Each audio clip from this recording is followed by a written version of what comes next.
Hi everyone, today I am going to be talking about the books that I read in January of 2023.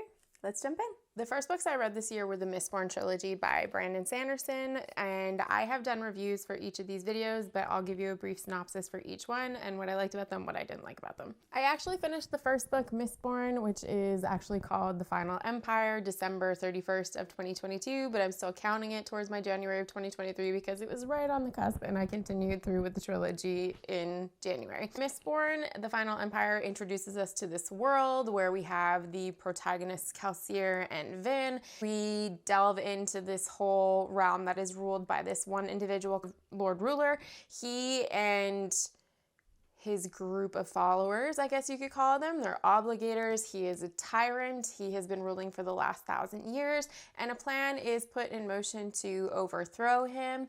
It is a really fun book. I genuinely enjoyed this book. It is a good setup for the rest of the series. It definitely had an Ocean's 11 meets Lord of the Rings vibe about it, where there is a group of people that come together to pull off a heist, and it's a really fun story. I did note in my review of this that it did have some YA tropes that I wasn't super thrilled with, mostly the love story that's written in this. I don't love the way that Sanderson writes that, but all in all, I really enjoyed this book. I gave it a 4 out of 5 stars. Highly recommend it. I liked it so much that I then continued with the rest of the trilogy. The second book I read in January was Well of Ascension, which is book 2 in the Mistborn trilogy.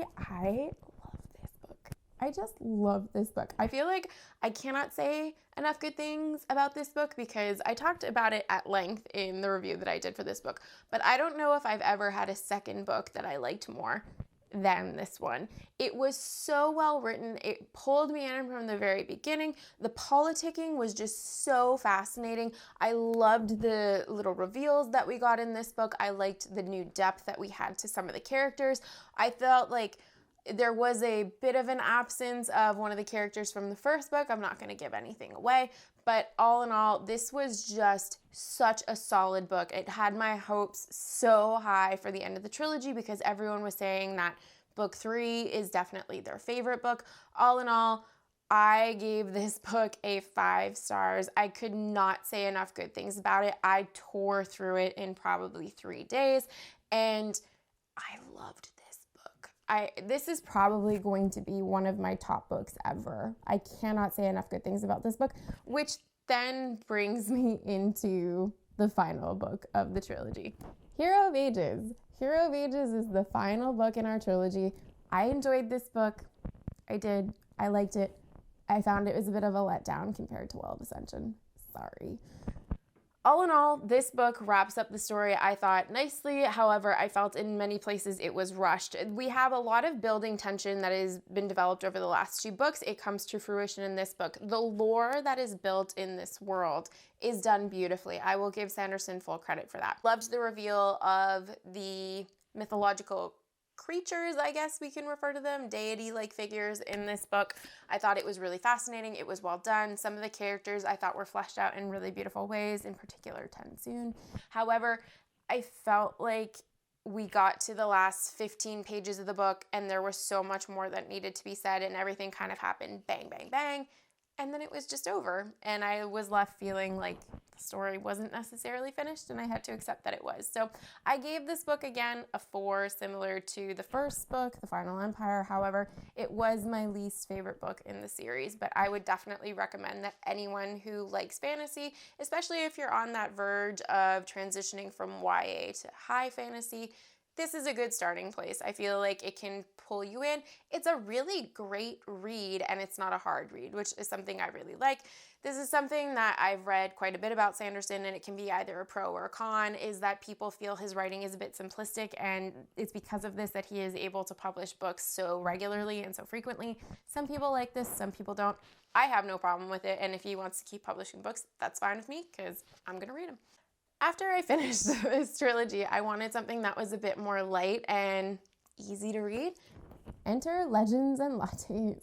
I really loved this book. Legends and Lattes is written by Travis Baldree. I hope I'm saying that correctly. If I'm not, was independently published at first, which I think is really great. He was a self-published author, and then Tor picked it up because it was having such good success. The story is great for anyone that loves to play D&D or anything similar to it. It has our central character is named Viv, and she is now retiring from her life of being on the road and campaigning. She decides that she wants to open a coffee shop, and that is great, but no one has heard of coffee.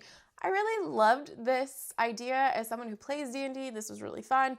I liked that it was a book that was high fantasy, low stakes, and I'm gonna have a whole other conversation about cozy fantasy, but this is definitely the epitome of cozy fantasy. In this, we meet some fun characters, and it's just slow pace, and that's honestly okay. It is the perfect read if you want something after a really epic book that you've read, a trilogy, a series, whatever. This is a great filler for that void of maybe taking things a bit slower before you jump into your next big read.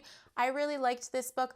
All in all, I would give it a 3 out of 5 if I were comparing it to normal fantasy. If I'm ranking it for what it is, it's a 4 out of 5. I really enjoyed it. I probably won't read it again, but hey, I'll keep it on my bookshelf and I will recommend it to all my friends that love fantasy in the meantime. The next book that I read was Shadow and Bone by Leigh Bardugo, and this is an interesting one for me because I came to this book after seeing the first season of the series on Netflix.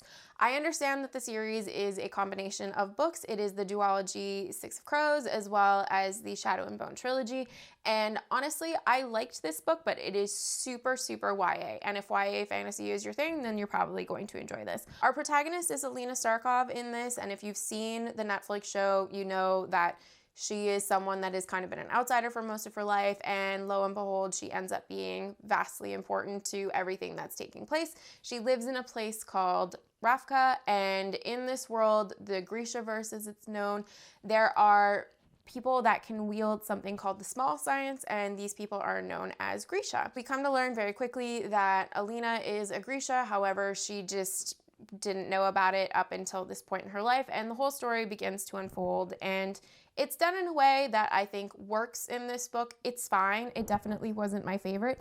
I will say this is probably one of the first times ever that I actually preferred the adaptation on Netflix versus the book itself. I'm gonna have a comparison where I talk about the differences between the show and the book. All in all, I gave this book a 3. I'm gonna continue on with the trilogy, and I've been told that the duology is better. I'm excited to read them and kind of see how it compares to the show because I definitely plan on watching season 2 when it comes out this March. The last book, which I started reading and unfortunately did not get to finish because I sustained a minor concussion this month, was the Stardust Thief by Chelsea Abdullah. I'm more than halfway through. I am really excited to keep reading this book. I thought this was a great start for a first-time published author. This is a really good debut. I can't say for certain yet because I haven't finished the book, but all in all, I am really enjoying it so far. I like the ideas that it plays off of. It plays off of 1001 Nights, and if you're familiar with any of those stories, and if you grew up as a Disney kid, aka watching Aladdin, then you're probably going to like this book. All in all, I feel like I had a decent month. I definitely didn't get to read as much as I want to due to my head injury kind of slowing me down a little bit. I'm hoping that things will pick up over the next couple months again. I have a few things on my TBR for February and then for March, hopefully. I'm planning to finish the Stardust Thief. I'm hoping to read The Princess Bride, and I am hoping to read Six of Crows as my next few books, along with possibly Elantris. These are all waiting on my bookshelf to be read right now, and whenever Secret Project number 1, aka Trust of the Emerald Sea, shows up, I'm going to read that as well. If you want to follow along and maybe give me some suggestions about what you would like to see me read or tell me what you read this month, you can leave me a comment down below, or you can follow me on Instagram at FantasyAwash, and we can chat there about books and cats and all other kinds of fun things. If you want to help support me, the best thing you can do is hit like and subscribe, and I will see you next time. Bye.